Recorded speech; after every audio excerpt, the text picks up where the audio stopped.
Here's Brody Brazil. All right, I'm excited for this. Let's do a little State of the Sharks here in mid-November of 2020. And the reason I'm putting this together is because I recently polled a lot of you on Twitter. Thank you so much, by the way, for your responses, asking about important topics regarding this team in San Jose. Not just that, the National Hockey League and an upcoming season for 2021. So many predictions, so many projections. And what I'll do here is give you the results of the popular opinions, but I also want to throw in my own input, my own perspectives on a lot of things. Many areas where I agree, some where I see the reasoning, and some where I'm just going to have to respectfully disagree. So let's begin with this. When do you think the next NHL season will begin? 18% said the 1st of January. The overwhelming winner here in terms of responses was at 47% almost, sometime in January. By the way, that's what I agree with, and I'll explain in just a second. 20% said in February, and 14.9% said March or later.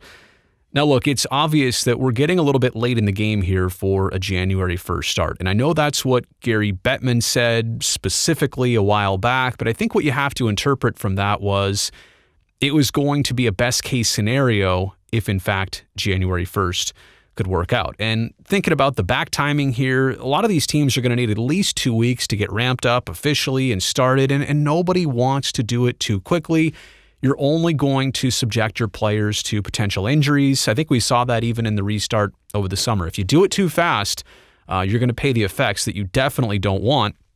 Not just that, but a lot of teams like the Sharks, who did not even get to play in last season's bubbles in Edmonton and Toronto, they're going to want and likely get an extra week of ramping up simply because the fact that by the time there's a next season, they've already not played for 8 months. It might be 9 or 10 months since their last meaningful game. So for me, sometime in January, like I said, is what the gut is telling me. It's what all the observations are telling me. That's a more realistic target to shoot for.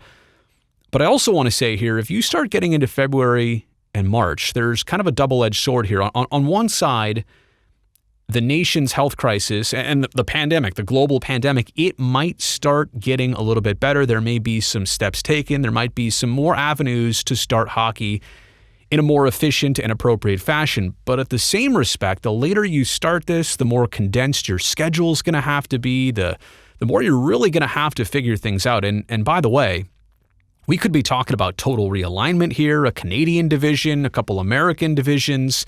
We could be talking about series of games instead of playing this team, then that team. It could be like baseball.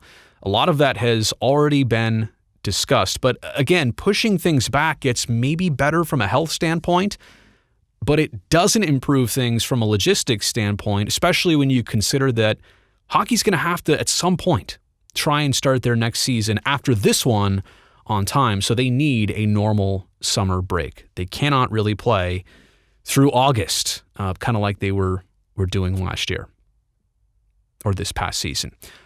What's the Sharks' biggest area and aspect to improve?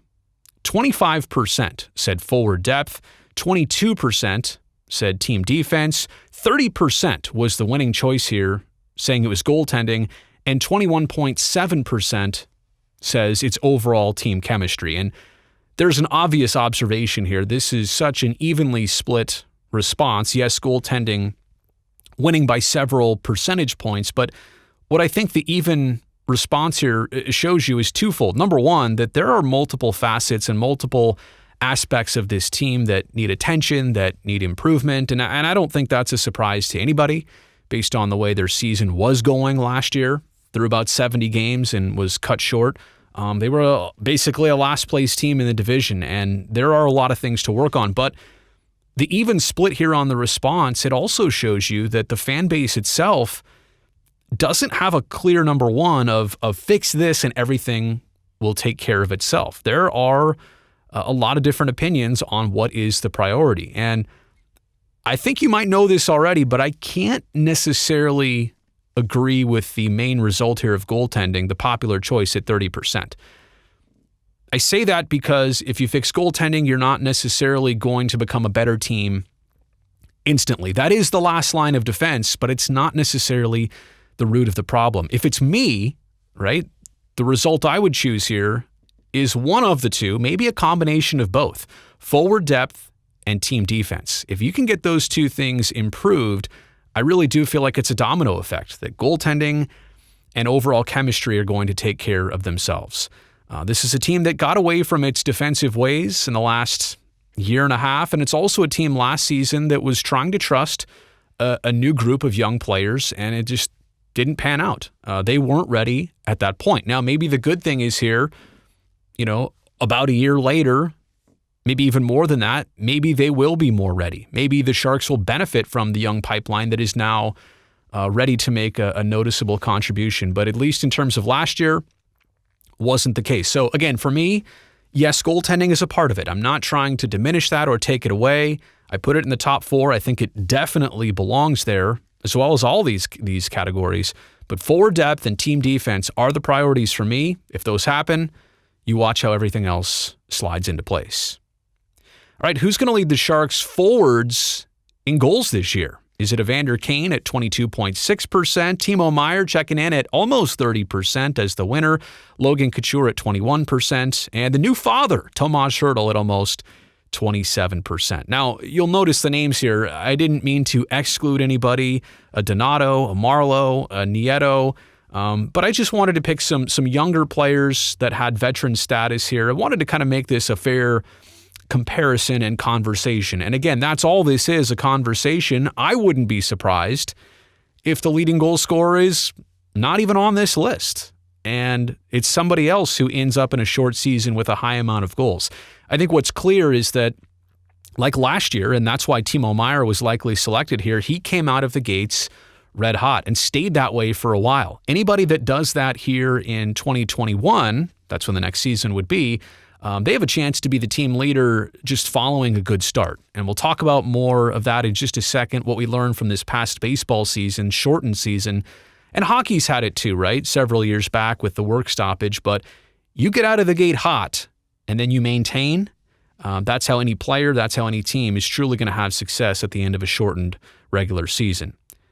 I do think that Timo Meier, again, is a really good popular choice here, but I'm not surprised that the results were fairly even. I could see all 4 of these guys easily, legitimately being a team leader for forwards in goals scored. Let's switch to the blue line. Which Sharks defenseman will lead the team in plus minus? Brent Burns voted in at 9.3%. Erik Carlson, the front runner, at 31%.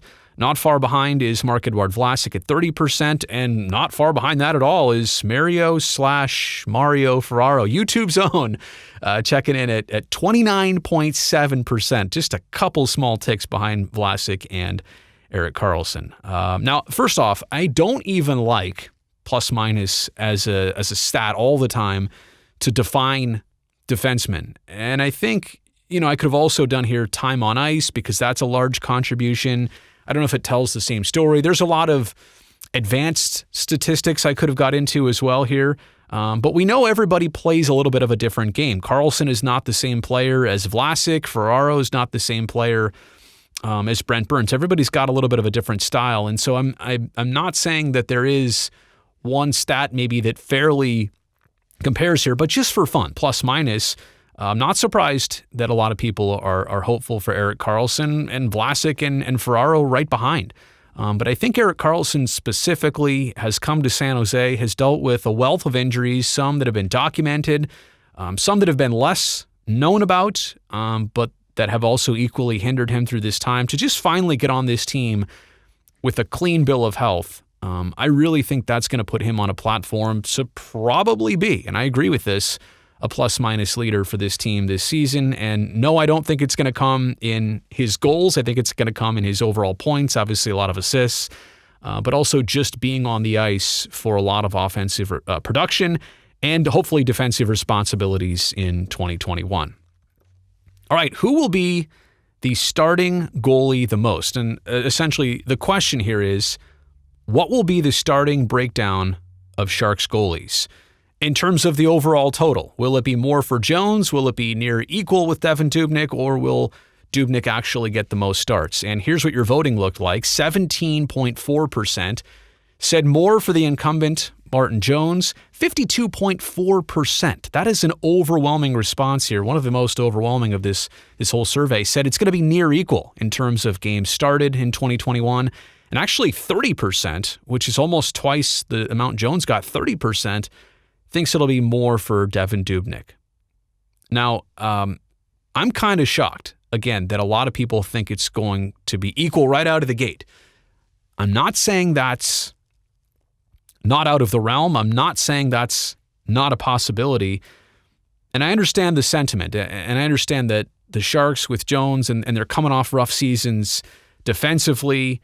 But I also don't think it's far-fetched that Devan Dubnyk can play a lot more games than less than half. I think he's going to be in there for a certain amount. I mean, look, Doug Wilson has already said Martin Jones is still the front runner here, and Dubnyk's going to come in and support that. Hey, Dubnyk's going to come in and challenge that in terms of starts.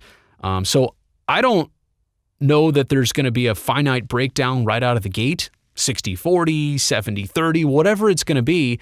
I'm just saying that Jones is probably going to get more to begin with, and I think Dubnyk has the opportunity to earn himself. He greatly has the opportunity to earn himself a little bit more in the conversation as the season goes along. But again, a short season, so what does that really mean? It does throw a wrench into how much planning you can actually do for this. And I also think it's interesting that both these guys with Jones and Dubnyk, they're coming off of respective seasons that they didn't like, that have a bad taste in their mouth. They've already set a bar in their careers. They know what they're all about. They know what they're capable of, and they can't wait for redemption. So I'm excited that both guys are coming into this season feeling the same way. Again, I don't know that it's going to start near equal. I think it's going to lean more to Jones. I think Dubnyk can make it more of an equal balance, but I think it's going to take Dubnyk to play well, and I think he's capable of it. So maybe I'm going to take back my answer and say I'm not sure about this one. I just don't think it's going to start as equal 50-50 as everybody might suggest. All right, lastly here, in a shortened season with lots of potential alterations and quirks, will the Sharks return to the playoffs in 2021? 45% said yes. Almost 55% said no. Now, I'm surprised by this. Usually Sharks fans are a little bit more optimistic. Maybe the pandemic has brought pessimism, but again, I understand the background behind this. The rough season the team had, maybe a little bit of change. No Joe Thornton, and I realize he's, well above 40 years old, but maybe that's an uncertainty, an uncertain factor around this team. But I really think in this shortened season, you can't write them in. You can't automatically assume that they'll return, but I definitely think you can't write them out of anything. They've got, in large part, their health back, new coach, some stability, new directions, bad taste in their mouth. Again, with this season too, we don't know the format. We don't know the schedule. We don't know how the opponent breakdown is going to go. But I do want to share this from covering the past baseball season. Like I said before with certain individuals, the biggest thing is getting out of the gate with a good start and then maintaining it. If you fall behind the curve in, let's say, a 40-game season, you think about game 15. I mean, you're almost at the halfway point. Game 15 normally is when you kind of take the first temperature of a team. You just cannot afford to be slow out of the gate. All you need to do is have a good start. Just don't have a bad start. Have a decent start and build from there. But if you can have a great start out of the gate, which I think the Sharks are capable of, maintaining that would be nice. Being back in a playoff scenario would be nice. So 54% saying no. Just consider that this is a different season. I tried to pose the question in that manner. My thought is I think it is definitely more likely than less likely that they'll be back in the playoffs in 2021. I'd love to know your thoughts on all of this, what you agree on, your opinions. What did I miss? What do you want to talk about next time? Hit me up with those in the comments section below.